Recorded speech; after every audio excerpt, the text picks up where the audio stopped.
அனைவருக்கும் வணக்கம். தமிழக அரசின் டாஸ்மாக் கடைகளில் 3 வகையான மதுபானங்களை திரும்ப பெறுவதாக டாஸ்மாக் நிர்வாகம் அதிரடியாக அறிவித்துள்ளது.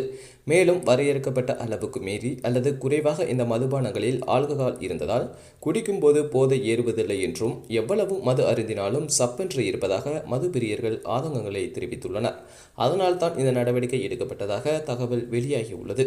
வரையறுக்கப்பட்ட அளவுக்கு ஆல்கஹால் இருந்தால் மட்டுமே அந்த மதுபானங்களை விற்பனை செய்ய வேண்டும் என்றும், அப்படி இல்லை என்றால் அதனை விற்பனை செய்யக்கூடாது என்றும் டாஸ்மாக் கடை ஊழியர்களுக்கு டாஸ்மாக் நிர்வாகம் அறிவுறுத்தியுள்ளது. உதாரணமாக, மதுபானங்களின் ஆல்கஹால் அளவு 48.2% இருக்க வேண்டும். கலவையில் 50% எடையாகவும் அது இருக்க வேண்டும். இந்த நிலையில் ஒரு சில குறிப்பிட்ட மதுபானங்களில் வரையறுக்கப்பட்ட அளவை விட ஆல்கஹால் குறைவாகவும் சிலவற்றில் அதிகமாக இருப்பதாகவும் டாஸ்மாக் நிர்வாகத்திற்கு தெரிய வந்தது. அதன்படி டிராஃபிக்கான VSOP பிராந்தி, ஓல்ட் சீக்ரெட் பிராந்தி மற்றும் வீரன் ஸ்பெஷல் பிராந்திகளில் ஆல்கஹால் வரையறுக்கப்பட்ட அளவு இல்லாதது கண்டறியப்பட்டது.